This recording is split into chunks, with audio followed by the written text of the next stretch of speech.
जब शीला जी की सरकार थी तो बिजली कंपनियों के बारे में सब लोग जानते थे कि ये चोरी कर रहे हैं बिजली कंपनी वाले। हम भी एक्टिविज्म में थे, आंदोलनकारी थे। हम बार बार कह रहे थे, सारी आरडब्ल्यूएस दिल्ली की कहती थी इनकी ऑडिट करवाओ, इनकी ऑडिट करवाओ। शीला जी बार बार कहती थी इनकी ऑडिट नहीं हो सकती। क्यों नहीं हो सकती थी? कहती थी स्टे लगा रखा है, दिल्ली हाईकोर्ट का स्टे है। झूठ बोलती थी। जब मैं मुख्यमंत्री बना सबसे पहले मैंने वो फाइल मंगवाई, फाइल खोल के देखी तो पता चला उसमें कोई स्टे नहीं था। झूठ बोल रही थी वो।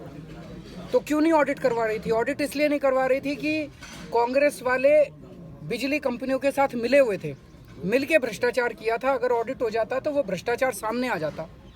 हमने आते ही उसका सीएजी का ऑडिट ऑर्डर किया। सीएजी के ऑर्डर कंप्लीट हो गया, सीएजी की ऑडिट कंप्लीट हो गई। सीएजी के ऑडिट में 8,000 करोड़ रुपए का घपला निकला। अभी तो हमने बिजली के रेट आधे किए हैं, अगर ये लागू हो जाता तो पता नहीं बिजली के रेट और कितने कम हो जाते। लेकिन दुर्भाग्यवश ये सारी बिजली कंपनियां हाईकोर्ट चली गई। हाईकोर्ट ने उस रिपोर्ट को खारिज कर दिया। अब सुप्रीम कोर्ट गए हैं। अब कांग्रेस की बेशर्मी ये देखो,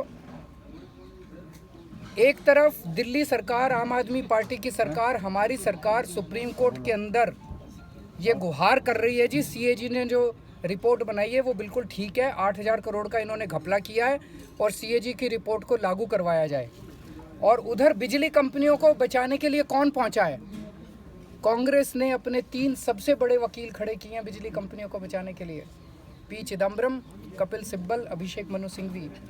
3 कंपनियों के लिए 3 कांग्रेस ने सबसे बड़े वकील अपने खड़े किए हैं।